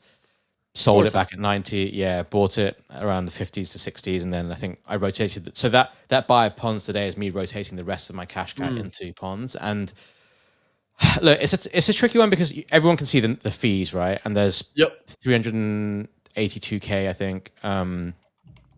That's being TWAPed into buying the chart, and that's a large amount, right? If you look at the liquidity on ponds, it has what, like 400k, 500k worth of token on the other side. 785k liquidity. Yeah, so half of that is on the token side of it, if that makes sense. Yeah. So you're sitting at like 375 for 400k. Yeah, and so like it's really, I think what everyone's trying to do is find a bet. What's the coin to hold if the Robinhood ecosystem does well? Originally, I thought that was Cash Cat. It may well be. I don't know. The thing with Cash Cat that's so tough for me is the catalyst everybody wants is a tweet from Vlad. Right. And I don't like that narrative. Yeah, that's not a good narrative to cling on to, I think. No. Any narrative, like Asteroid, it's like you just don't want those narratives. And these guys are aware of what happens, and Vlad's probably seen all the shit that happened with Brian Armstrong, right? So he's like, you know what, it's better for me just to not do anything, because like, God forbid the guy fucking tweets it and then the thing nukes, and then he's going to be, it's going to be a massive reputational hit. So, but I think with Pawns, because they have north of a 50% market share on launches, that's a moat they currently have. Will they keep it? I don't know. We'll see. But I think Bonk came, no one really liked that. With every new ecosystem, people want something that feels native and organic to that ecosystem rather than third-party people coming in, because the third-party people coming in feel like they're extracting. So it seems like it's sort of like the chosen launch pad, and you can't just I see everyone annualizing these fees. Like you can't just do that because you don't know what it's going to be like for the rest of the year. But if it does continue, it's a very good bellwether, I think, for the ecosystem. And if these fees continue for another 2 weeks, 3 weeks, then I think people are going to be like, okay, this thing is making money. This is the one. This is doing buybacks. Yeah, and Robinhood ecosystem is growing. This thing could grow a lot bigger. And this is what I say about Robinhood, and this is what I put in in our markets group. It's like, and why I think I have a different perspective, because remember, I haven't been trenching for 2 years, so I'm not like, my gut is not to just like fade something straight away. And 2 years ago, if someone told you, hey, Robinhood, the fucking Robinhood, is doing an L2, and you can buy the number one launch pad on it for fucking 25 million market cap, that's literally printing fees every day, and 80% is going to buybacks, you would literally suck a cock to put as much money as you could to as you can to in it, right? You wouldn't think. And there's a fully unlocked token. That's the other side of it. Like, yeah, fully unlocked. We could get into all the weird math for tokenomics and everything else, but that's the fact of the matter is, there's no vesting, full allocation on the timeline for it. It's completely unlocked. You're not playing these unlocked games like the pump token. Everyone's like, dude, they're making millions of dollars a day to this day. Yeah. But there's unlocks. So people are so hesitant to basically do anything. Yeah. That's the tough part. It's like if the chain dies next week and goes quiet, then this thing can go down a lot for sure. But I just think my view overall is that we're in that 2023 moment, right? Like we're transitioning from this bear market to a bull market. People are tired, people are jaded, no one believes in anything. And there comes a time where you have to take a chance at these low market cap coins that can potentially 100x. And this feels like a good bet to me. And I don't think Vlad and the Robinhood guys are just going to desert this chain, right? They're very I don't think so at all. Yeah, stocks on chains are a very big narrative for them. RWA is a very big narrative for them. Sorry, there's a plane flying over. If you're good, you're good. I heard it briefly, but you could barely hear it. So this isn't just people comparing it to Blast or fucking Mega ETH, and dude, we're talking about Robinhood here. Could it not work? Absolutely. It could be like the Coinbase biggest NFTs, difference too, and I don't mean to cut you off, is so many people compare it to Base, right? Right. And because Coinbase, publicly traded company, they have Base, they did this whole creator coin thing, tokenize everything. They went really hard on like putting stuff on chain, and it just didn't work out, which is fine. Like these things happen. But I think part of it not working out was the speculation that one, the team would interact with stuff, and two, potentially list something. Neither of which happened. Now, do I think Robinhood lists any of these?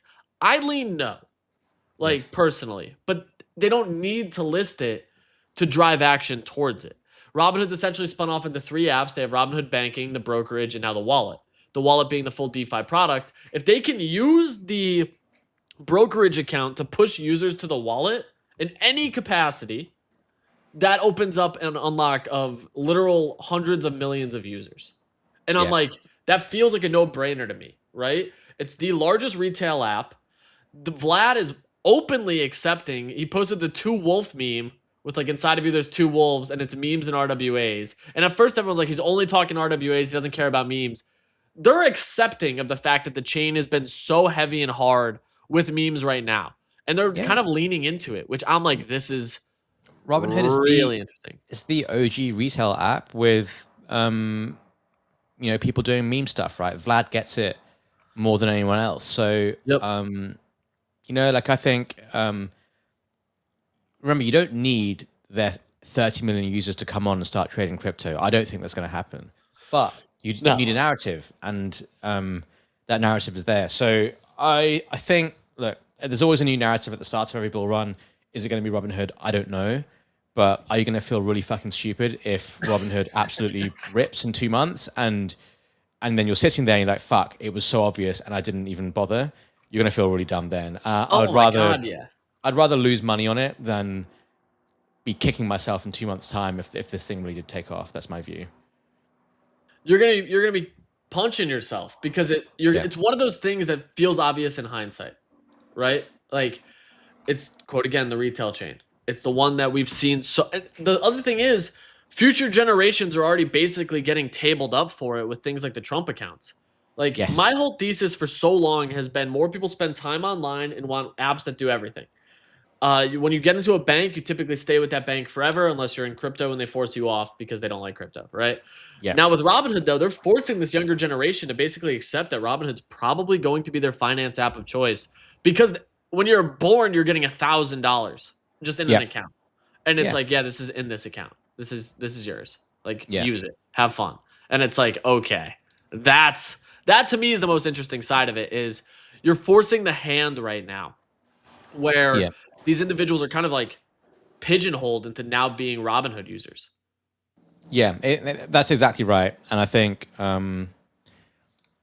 who knows? All of these things are bets, they're gambles. You never know if it's going to work out, but it's the best bet that I've seen in a long time. And I think my hunch is that people will feel really silly about not going in on it. And that, everyone's like, well, where's the capital? Where's the exit liquidity? All this stuff. Right now it's just us retail guys on Robinhood. There's no funds on it. There's no VCs on it. There's none of the bigger capitals is on it.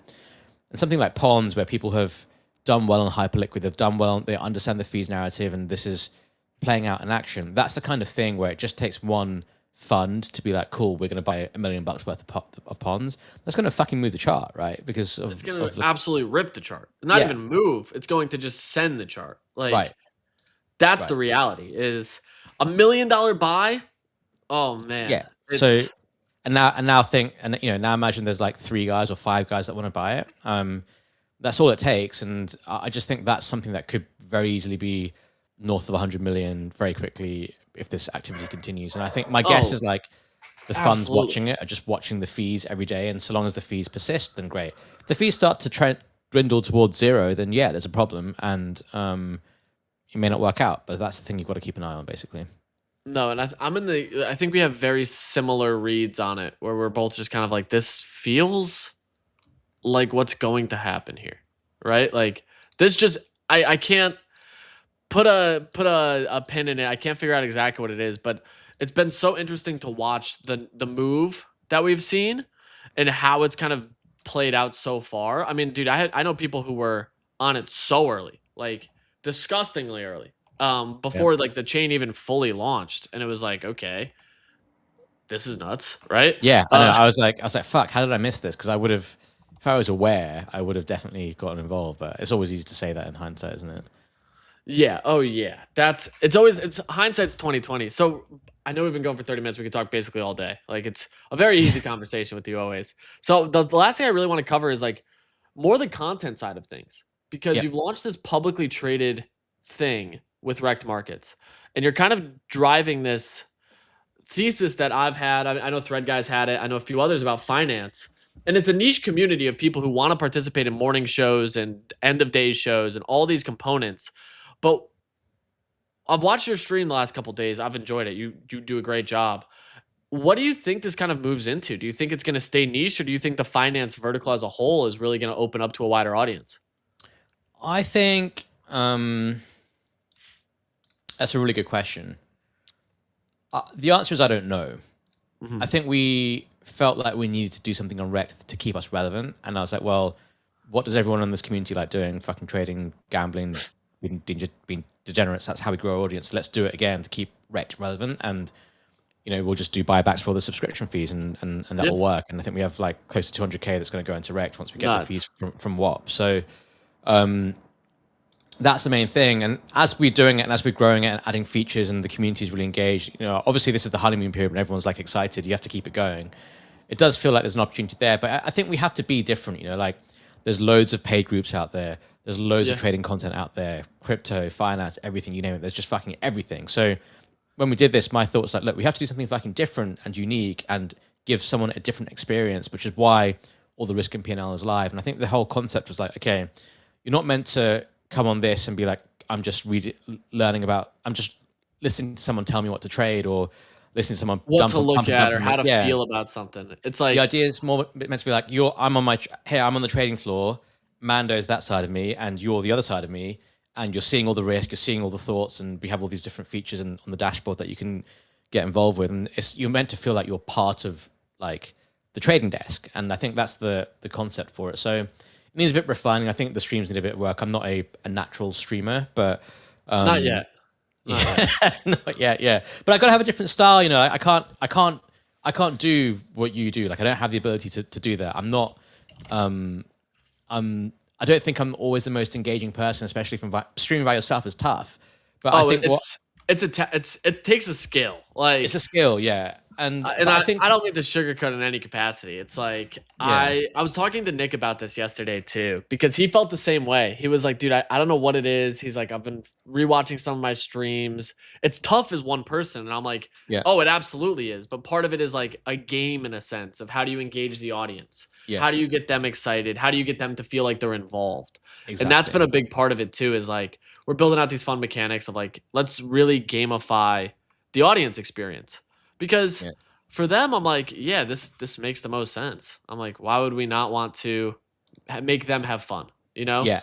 So that's kind of where I've been going with a lot of it too, is like, yeah, let's just figure out how to make them feel like they're a part of this and feel seen. Because it leads to them talking more, interacting more. When market open 9:30 every day, the chat is here, and today was a perfect example. I was late to opening up the S&P and opening up this tool I use called Quant Data to trade same day options, because we do it every single day. We trade market open SPY options every single day. And the fact that I was a couple minutes late, they were like, the market's open. What are we, why aren't you showing it? I'm like, my bad guys. Like it's been fun. But I think what you're doing is really interesting. And I think a lot of people can learn just how someone with your level of experience has navigated the market for so long.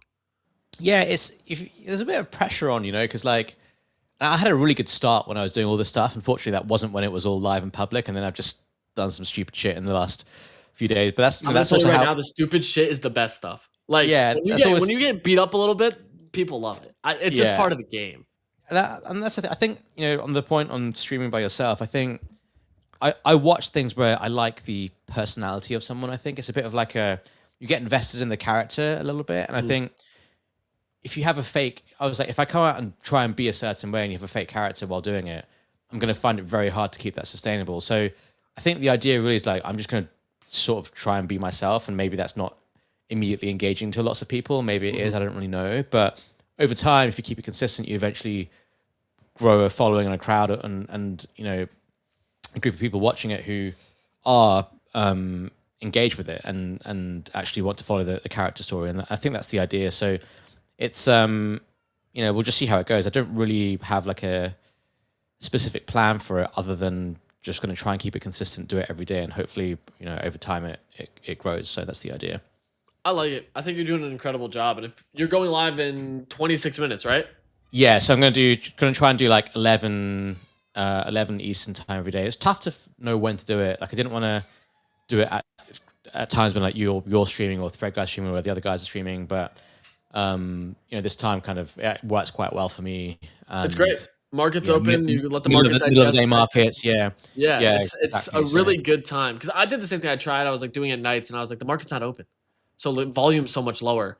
Then I moved to the mornings once we stopped our morning show, and now even Thread is on the morning too. So we both stream in the morning. I have no issue with it. It's like we each have kind of our own audiences, which is fun. Yeah, exactly. And I always watch his recaps. I love his content, but you just got to kind of go when there's volume. And I think 11's actually perfect. You have very little competition, and the market is able to digest that opening move, which gives you flexibility, especially with the size you're trading. So it's that's the other thing. I was like, I kind of want to trade the opens and not be on stream. It's so in case I need to do things. Yeah, like I've been quiet on trades recently, but you know, 2 or 3 weeks ago, I was like, fuck, I need to be at my desk locked in at 9:30. You know what I mean? So I can't be streaming. I mean, maybe a good thing is to stream that process. I don't really know, but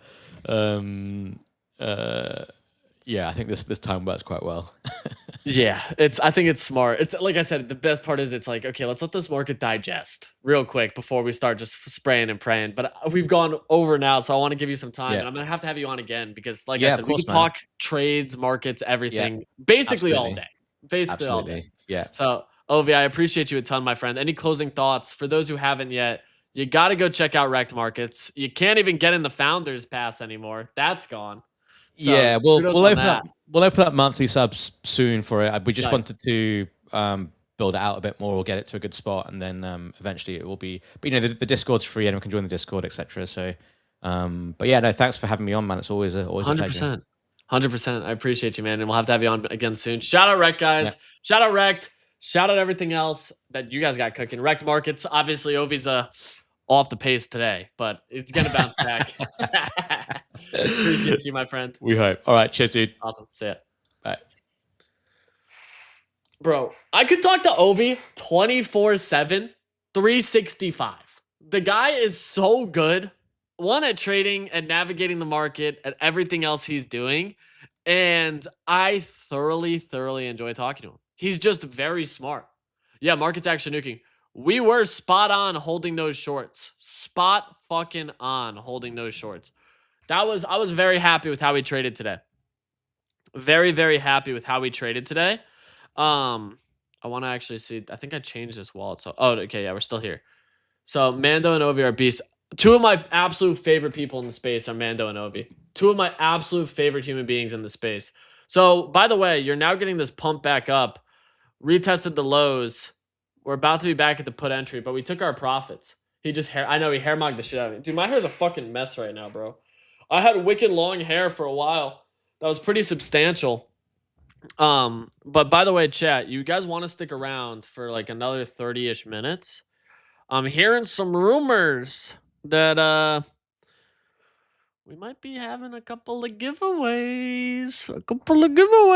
For a special TCG platform that decided to launch on Solana today that I'm a huge fan of. Huge fan of.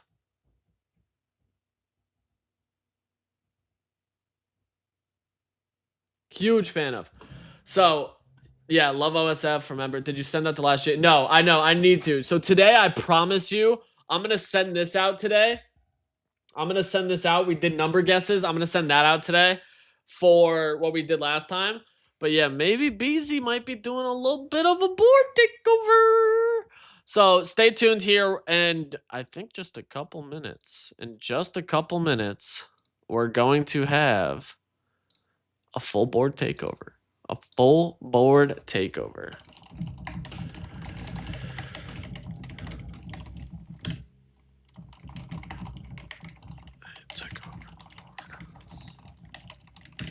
But yeah, I think they're hooking it up a little bit as well, giving us a couple codes for some giveaways on their new Solana vault. So a couple of those will be given out, and then a bunch of codes for some cash off, which I'm excited about today. Dude, it's been a really good... Dude, I could talk to Ovi all day.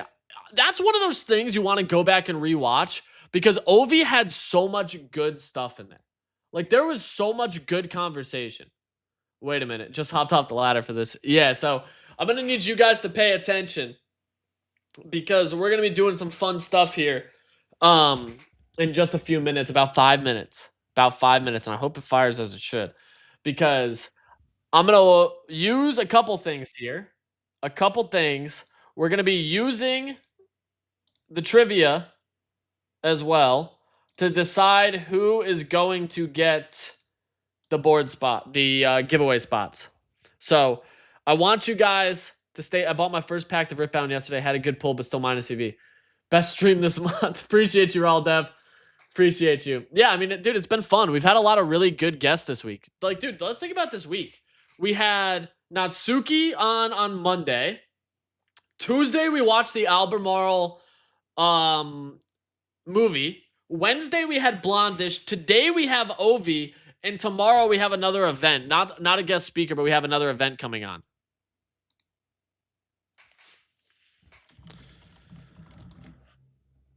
Yeah, it's been a really good week. Next week, I think we're also lining up a bunch of really similar stuff. I want to just... Dude, I like having the guests on. The guests really make for some really good shit. Like, some really strong stuff. So, I've been having a lot of fun with that. And I want to continue to add a lot of stuff with that, personally. Like, I don't see a world where it doesn't make sense to not have good guests and not figure out a way to give back to you guys.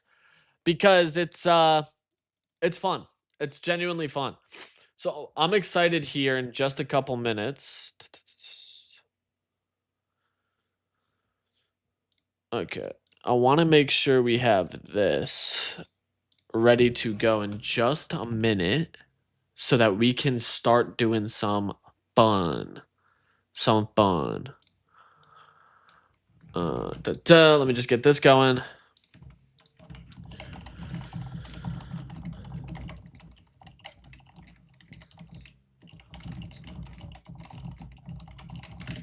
I need to sell the Steam controller I got. Yeah, listen. I get it.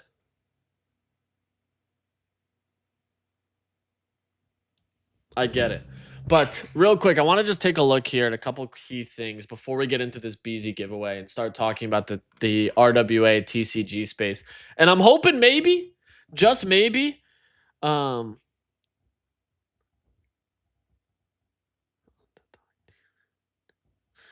just maybe we can get a good friend of mine on. I know he's done a interview before with Jack GK. He interviewed with Jack GK and did some fun stuff. So I'm hoping we might be able to get him on. I want to see, are we still selling off here? Oh, yep. Still selling off. 5-minute candles. Da-da. Wow. Gnarly full reclaims on the downside. Pretty ugly market.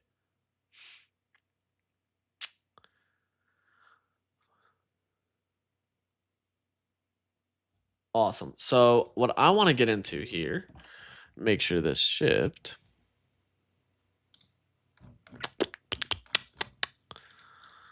Why is that not on there?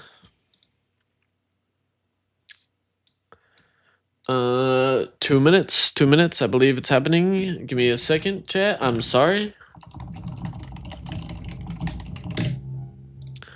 Ba ba ba ba ba ba ba. RWA, real world Albemarle. Absolutely. Watching Hood, but we still do have time. Yeah, I mean, I still like Hood. I still do like Hood. The market's just not good. I mean, dude, it's pricing in these rate hikes. Like, it's not a great situation. Whole market's kind of getting pulled down. Qs are the ones that are dropping. I'm shocked that the AI infra is still holding up. Like, HUT 8 still looks incredible, which is so shocking to me that HUT 8 is still the one that looks so good. Real quick, chat. I want you guys to be able to witness this. I want you guys to be able to witness this in real time. In real time.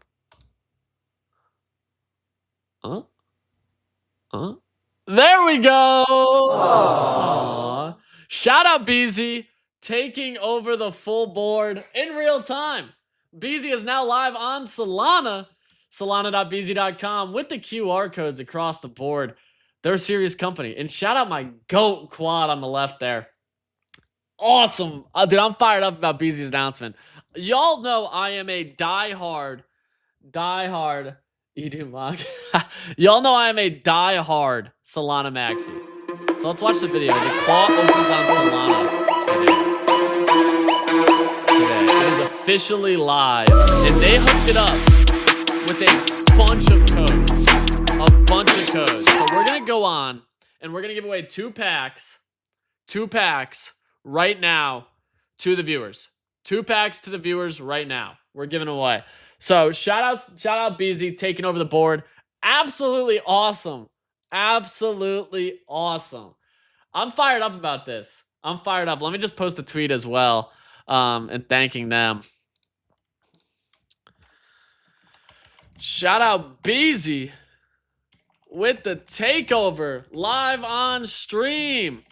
We are live right now on X, Kick, and YouTube at Not So Easy Money, giving away 2 cards to live viewers. And we got a bunch of 20% off codes for the viewers to use live right now. Shout out my goats, dude. Shout out my goats. Shout out my goats.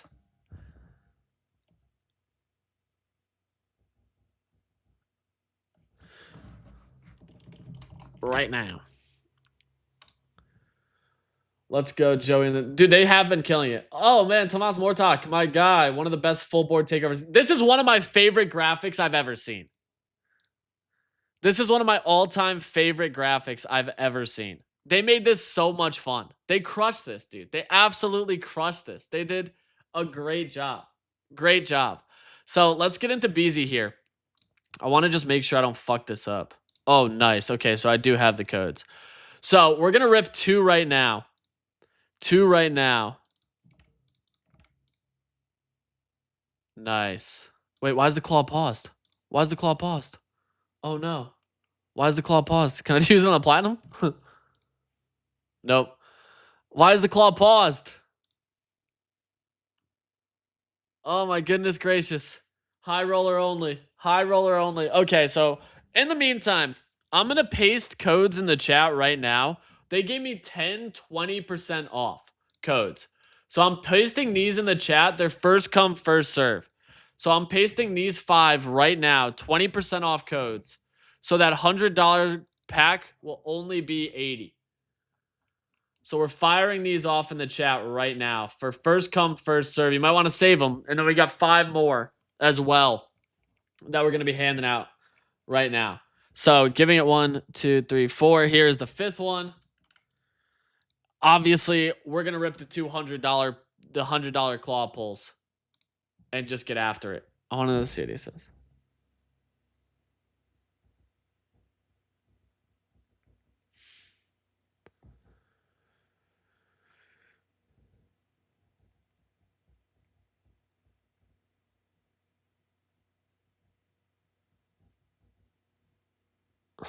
Oops.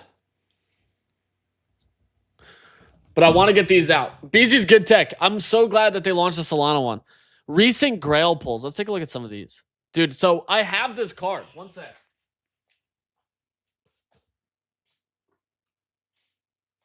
I have this card. It's been just sitting in this. I have this card. Ungraded. It's just been sitting in this sleeve for so long. It's pretty good.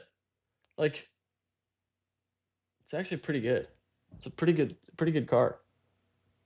It's just been sitting in here. PSA 10, what's it worth?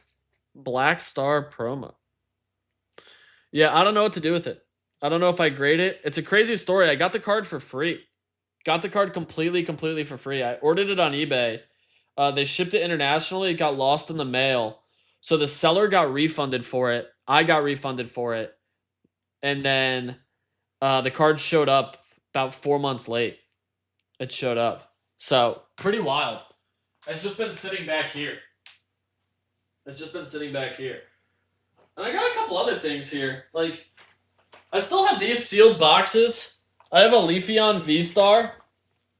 Chat, do we rip this while we wait? Do we rip some Leafeon V-Star or even this Japanese? I think we're going to rip the Leafeon V-Star stuff right now. I don't see why not. While we wait for this to reload, we're going to rip some actual physical packs. I've had this. I bought this for retail. I bought this for retail. And I think that there's no better moment than to rip it while BZ took over the board. I think that's what we're going to do. We're going to rip this live. We're going to rip this live. It's got a bunch of Fusion Strike. What's the chase in Fusion Strike? Does anybody know? What is the chase in Fusion Strike? Oh, so I have Leafeon promo. Right there. And another Leafeon V-Star promo. So we have both of these Leafeon V-Star promos. And then we got the Mega card. Gengar. Okay. Then we got the Mega card. Obviously. Do they grade these? Can I get this graded? Can I get a giant Leafeon card graded? That's what I'm wondering. So we got Fusion Strike, a second Fusion Strike, and then we have some Evolving Skies, which I know people love, and a Chilling Rain. Chilling Rain. So we got 5 packs. 5 packs. So Fusion Strike, you're telling me, has the Gengar. What does Evolving Skies? Is it an Umbreon? We're gonna rip this this first. And what is it? 2 from the back? 2 from the back. Yeah, okay. So 2 from the back. Here we go. Here we go.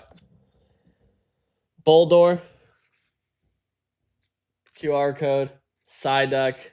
Eevee. Cutiefly. Pikachu. Applin. Lotad. Talonflame, Energy, Scroll of the Fanged Dragon, Florent. Wah, wah, wah. Chips. Chilling Rain. Next pack. Chilling Rain. Scroll of the Skies. QR code. Golet. Leddybe. Cast form. Another cast form. What the fuck? Justified Gloves. Scolipede. Energy. Reboot. Agatha. There's not even like anything. This was fucking chips. One more Evolving Skies. One more Evolving Skies here, and then we got these Fusion Strikes. Get that out. Treasure Energy. Psyduck. Rufflet. Drowsy. Flaby. Roggenrola. Ooh. I like that. I like that Talonflame. I don't know what it is, but I just like how the card looks. Ooh! Ooh! A little bit of a full art trainer card. That's something. I don't know if it's good, but that's something.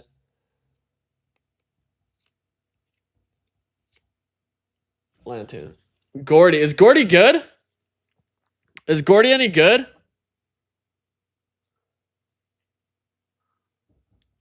All right. On to our Fusion Strike.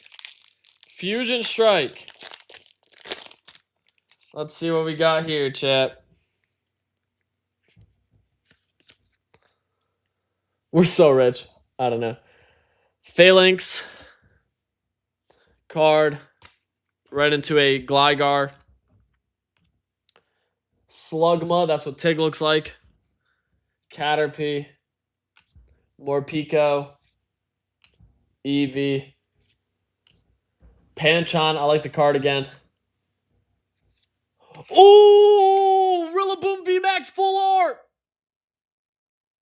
Ooh! Rillaboom full max! Rillaboom full max! Ooh! Ooh! Ooh! We've actually pulled a little something.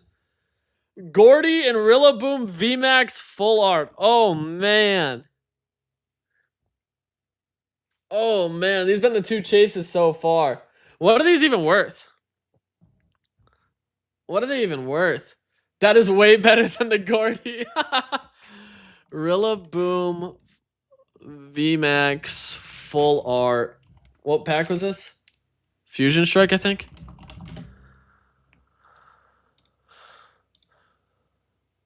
Not bad. $44 card.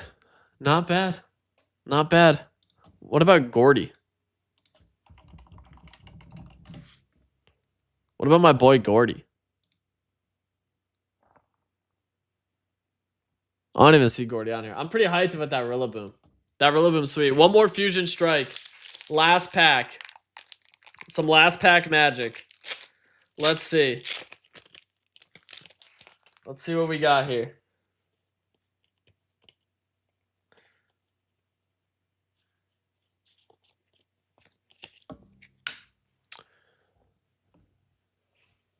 Croconaw. Goomy. Arrokuda. Oh, it looks like we got something in here. Snowball. Geodude. Slizipede. Another Slizipede. Cinderace V VMAX. Is that any good? Dude, I'm kind of fired up. These are some good cards. Sydney Trainer Cross Switcher.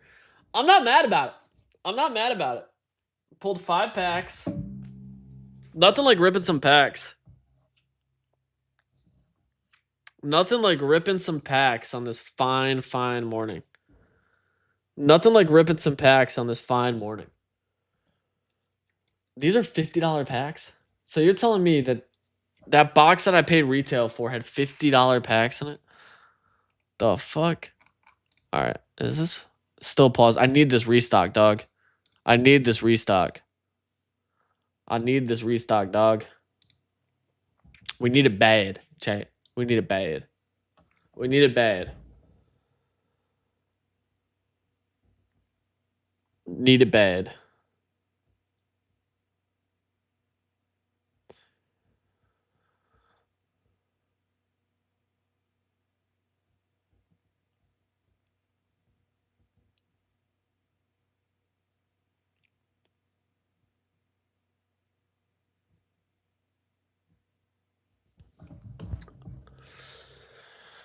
I want to see. We got a couple key things here. That I want to get into. Oh, man. Ow. I would love to see what else we got. It's evolving, guys. We take any hits. Bro, I don't know enough about the sealed product stuff. Truthfully. I don't know enough about sealed product. I need to, but I don't. Oh my god, dude. I had a men's league game last night. I had the shit fouled out of me at one play and like completely smoked my shoulder. Completely smoked my shoulder. All right, so chat. I'm going to give out the last 5 codes here for 20% off. In the chat on Kick and YouTube. So those viewers are just getting spammed with codes. And if you're watching on X, you can see the codes just hitting the board time and time again, just pinging off the board. So firing those off for you guys. Because we're keeping these last 2 that I personally want to give away on stream. We're keeping these last 2 that I want to give away on stream. As soon as this is unpaused, they're restocking the machine. And then we're ripping. I want the first rip on the restock. The very first rip. They have a 2025. Let's see what we got here. They have a 2025 Anime Collection Luffy. They have a 2024 Twilight Masquerade Perrin.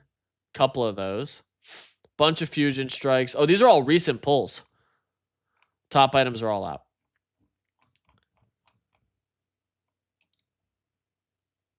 Top items are all out, which is fine. That's fine. We just wait. Oh, yeah, we can actually, while this restocks, we can talk Kaido real quick. Share our thoughts on the market there, because I certainly have some thoughts on the market. If we take a look. Yeah, BZ did a great job with the site. I want to talk to this really quick. So Kaido's has entered into a data agreement with X to power a wide range of use cases. More coming soon. So it looks like InfoFi is going to come back in some capacity. Kaido's chart is obviously cooking on the news. Up 10% on the week, up 43% on the month, up 150%. My brain tells me this is just clear as day that whoever got the information, let it leak a little bit. Let it leak a little. Bless me. Bless me. Bless me. Chat, I still have so many cards. I like have not even shown all of my Bulbasaurs. Chat, while we wait for that, we can go through some of these Bulbasaurs I have. Chat, I'm pretty sure. Yeah, every single one of these is a Every single one of these is a Bulbasaur, by the way. Every single one of these is a Bulbasaur. I want to go through this while we just anxiously wait. So, I got my 2019 Old Maid PSA 10. My 1999 Pocket Monsters Fushigidane Sealed Ass Fancy Graffiti. PSA 9. This one's one of my all-time favorites. It's a 1995 first ever Bulbasaur. It's a PSA 5 Blueback Top Sun. One of the first ever Bulbasaur cards ever released. Then I actually have these very interesting ones. Dude, I have so many. I like forgot about this. Illustration rares. More card-ass vending machines that I got from Scenes. This is Bulbasaur and Farfetch'd. Horizontal cards. A CGC Pristine 10 Pokemon Go gift campaign, which is fire. Japanese version of the full art. Of course. Bro, people can't tell me I'm not a collector. People cannot tell me I'm not a collector. 2004 Zucan, fire red, leaf green, Japanese. I'm talking about the life-size Bulbasaur. I'm not sure yet. Then we have illustration contest Bulbasaur from 2022. Banger. Absolute banger. Got a couple tag cards in here. I actually love tags branding. Love tags branding, bro. Love their branding. Best Buy exclusives. Then I still... Oh, man. How many of these Best Buy exclusives do I have? I have 3 of the same card. Look at this. I have Best Buy stamp. Reverse holo. Yeah, so one of these is a tag and one's a PSA. Then I have a Master Ball reverse. Bang. Then I have Pocket Monsters. Bank. What you know about this? 97 Pocket Monsters. I have a 99 Shadowless. I actually have multiple of these in every language. And then these were the cards that I was trying to get as many of as I possibly could. People don't really know about these. This is a Pokemon Stadium 1998 Jack of Spades Bulbasaur. Trading card. Then I have the 96 Ace of Diamonds trading card. Then I have the 99 Bicycle Anime Scene Ace of Clubs. And the most recent release, Ace of Spades 2017 All-Star PC. Y'all really can't tell me shit. Because I got cards for days, chat. I have Bulbasaurs for days. Now that restock's done, let's rip. Give me a sec while I put these away. Bro, I got Yu-Gi-Oh! Too. People forget, I really be collecting. I got so many Blue Eyes White Dragons right here. Y'all don't understand. I got cards for days. Another Blue Eyes, another Blue Eyes, another Blue Eyes, another Blue Eyes. And then I even got a full Exodia set. Like, what y'all know about this? I got the full Exodia set. Full Exodia set. Graded. Motherfuckers want to talk about collectors. Motherfuckers want to talk about collectors. Sheesh, now that's the real collectors. People forget. I'm a collector. People forget I'm a collector. Collector. Alright, we're ripping this. We are ripping this. People forget I'm a collector. We're ripping this. Do not refresh. Bank. Claw pull in progress. Let's see. We're giving away 2 of these. Moment of truth. I love the visuals. We pulled one of the chases. Twilight Masquerade Perrin. Let's go. Shout out BZ. Someone in the chat is getting this card. We'll probably end up doing it tomorrow on how we actually give this away. But we're keeping this. I don't want to swap. I don't want to swap.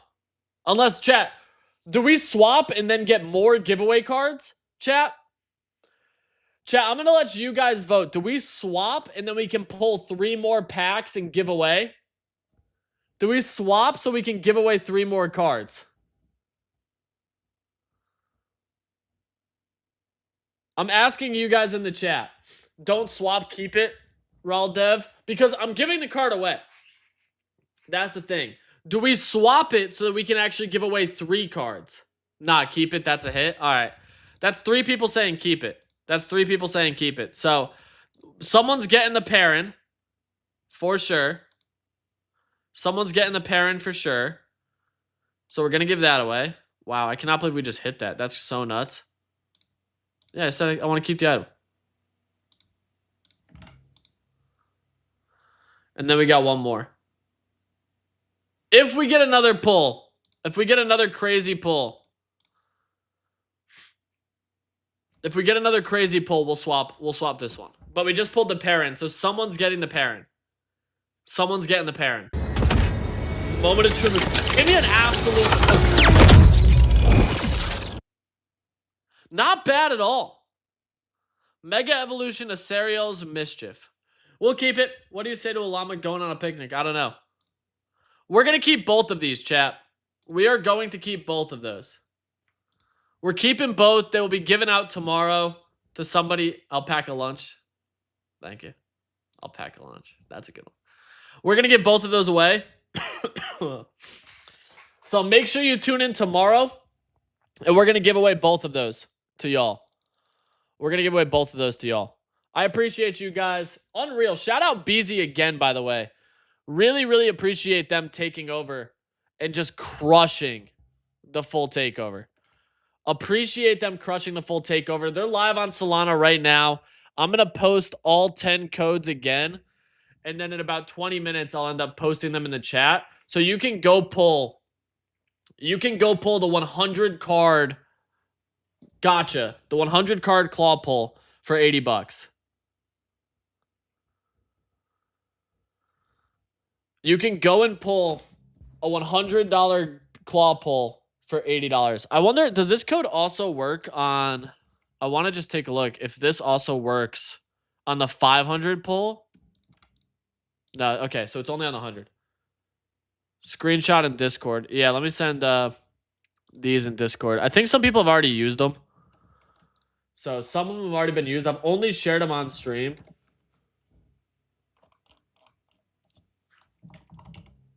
I sent it to the whales.